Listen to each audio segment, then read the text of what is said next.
All right, we're on Masechet Bechorot, Perek Aleph. Let's go to Mishnah Aleph. Some people have asked me, where do I get this? What website do I use? I use a website called ToratEmetFreeware.com. You can have a changing size. I like this Mishnah because it has vowels and it also has the Bar Tanura. Okay, but before we start, we need an introduction, a basic introduction to Masechet Bechorot.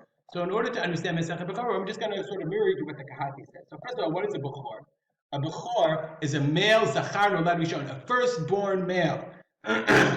Firstborn male, not female. Female is not a Bechor. This is not popular nowadays, and I will understand that. But a firstborn male, and there are halachic aspects to firstborn male in three general areas.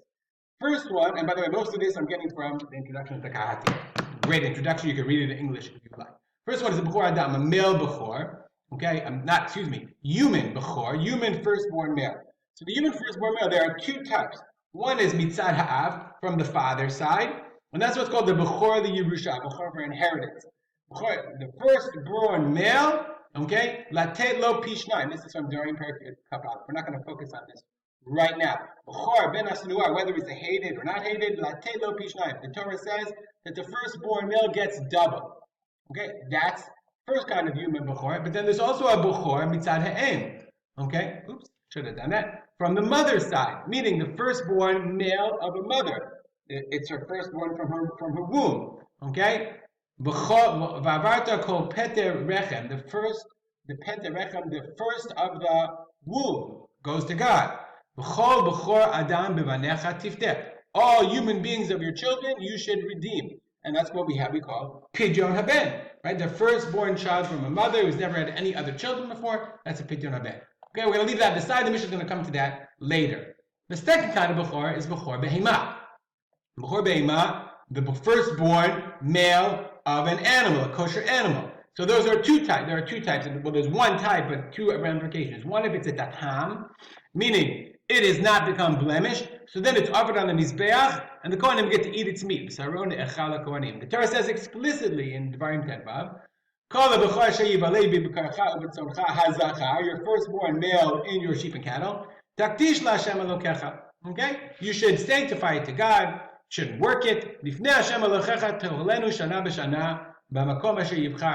to eat it before Hashem your God. But if it's not a tam, if it's a Bechor ba'amum, if it has a mum, lo tizbechenu, you shouldn't offer it on the Mizbeach.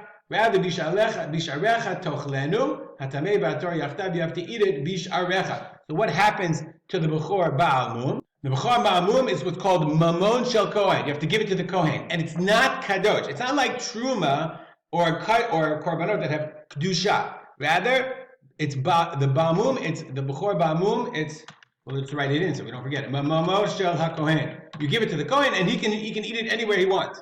Like he can shecht it, he can eat it, he can sell it, he can do anything that he wants. Okay? That's what it means. Bisharecha tochlenu. You can do anything he wants with it. That's the second kind. And then the third kind is Bechor Chamor. Okay, Chamor is a donkey.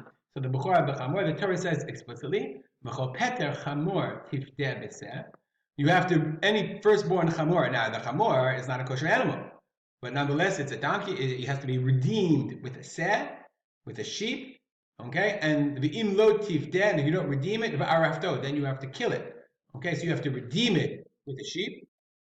And Pidyon B'Seh, and the Seh, who Mamon HaKohen. The Seh becomes, you have to give the money to the Kohen. And it doesn't have Kedusha, it's just a gift that goes to the Kohen. Now, our Mishnah is going to talk about, we're going to go to our Mishnah. Our Mishnah is going to start with Pidyon Peter Chamor. The first chapter is Pidyon Peter Chamor, and then we'll get into Pidyon Seh, and then finally Pidyon Adam. So the Mishnah, as always, assumes that you know all these things. That you read the Psukim. You have to know. You have this. There's a mitzvah of. Let's just go. I'll give you. If you go to Wikipedia, there's a mitzvah called Peter Chamor. Okay, Yadut Peter Chamor Vlada Bechor Nadad Aton. Aton is a female donkey. The Torah says there's a mitzvah to redeem it with a seh. Okay, and you have to give that money to the Kohen. So let's go to the Mishnah. Halokech ubar, but that's only for Jews. Halokech ubar chamor shel nachri. So not only, even one more point, it's not only for Jews. If a non-Jew owns a chamor, then there's no mitzvah pidyon peter chamor. It's not his mitzvah. But let's say you buy ubar chamor rosh nachri. You're buying futures the guy's aton, the guy's chamor is pregnant. So you say, I would like to buy that future offspring. It's going to be the firstborn. Or v'hamocherlo, if you sell him, a Jew has a chamor, an aton, and she's pregnant, and you sell the fetus, you sell the offspring to a non-Jew for when it will be born.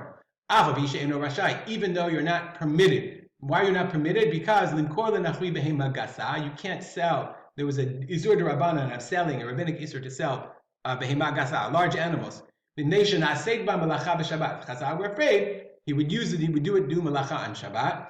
They cared very much about the status of Shabbat in the public sphere. Okay, or you sell this future donkey to the non-Jew, or you're a partner in this donkey, meaning you own it in shutafut, you own it in partnership with him.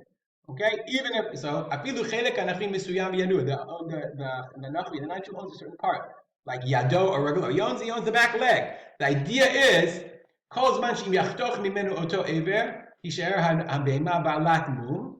Right? If you would cut off that limb, then the animal would be a ba'alat mum, would be blemished. That's shutafut nachri upatur. That's the partnership of the nachri, and you're exempt. Okay. Mekabel here means a kablanut. Kablanut means you receive the animal, okay, and you take care of it, and then you get a part it's a non-Jewish animal, but you get the part of the offspring.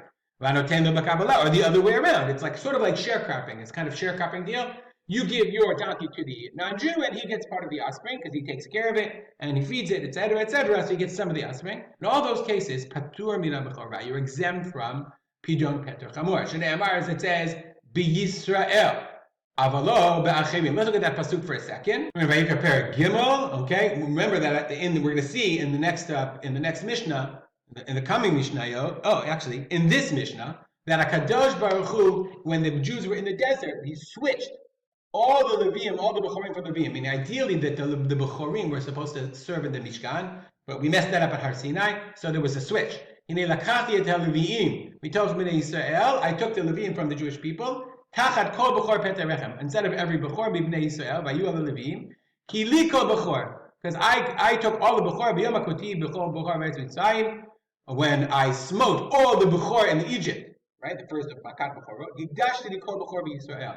I sanctified kol Bechor B'Yisrael, Me'adam V'ad Behema, man and animal, Li Yu Ani Hashem, but it has to be Yisrael. So therefore, B'Yisrael, for Jewish Bechor, firstborn, Avalo Ba'achirim, not others. Kohanim and Leviim, similarly, Pturin, Kohanim and Leviim, their animals are exempt from Pidyon Peter Chamor. If it belongs to a Kohen or a Levi, they're exempt. Mikal V'chomer, from Mikal V'chomer. Im Patru Shel Yisrael B'midbar, Dinu Shiftu Shel Atzmam. If they're exempt, they exempted a Jew in the Midbar. So it's not their animals, but the Baal Bertunu says the following. Okay? Haleviim lo patru behemtam shel Yisrael b'hem. It's not about the animals. Rather, and this is what it means. Haleviim hifkeu kedushat b'chorei Yisrael b'midbar. The Leviim, they removed the sanctity of the Bechor of the Jewish people. They were switched. The firstborn of the Jew was switched to the Levi, as we know. V'im hifkia kedushat Leviim kedushatam shel Yisrael. If the Levi can remove the sanctity of the Jewish people, they redeem themselves. Meaning the Leviim themselves, we know, the Kohanim and Leviim are exempt from, we're going to see, from a Pidyon Aben, from Pidyon Adam, from redeeming human beings. Okay. And therefore, if they exempted the Jewish people in the desert, so they exempted themselves. So therefore, and we know, okay, that they exempted their own chamorim from Bechorah. So they exempted themselves. One second, I skipped a little bit. Since they themselves are exempt from Bechorah, their firstborn chamorim, their donkeys are also exempt. Because it says, we're now in Bamidbar Perek Yud Chet, chapter 18. The Torah says the following. The Torah says, it says it a number of times. You have to all the firstborn. So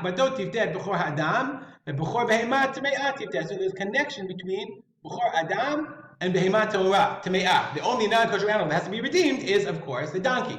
So we have an association between them. If there is Bechor Adam, i.e. only Yisrael, not a Levi or Kohen, then there is Pidyon Peter Chamor. If you're not Chayav Bechor Adam, you're exempt from Bechor Temeya. So therefore, Kohanim and Leviim, the Mishnah says, are exempt from Pidyon Peter Chamor, but they're not exempt from Pidyon Behema Tehora. They're not exempt from Pidyon Behema Tehora. All right, we went on a little bit too long. We need that introduction. Comments or questions, please email me at artspolter@gmail.com. If you're new to the program, welcome. Hope you enjoy it and learn from it. We'll dedicate our learning to the memory of my father, Rav Simcha ben Yitzchak. Make it a great day.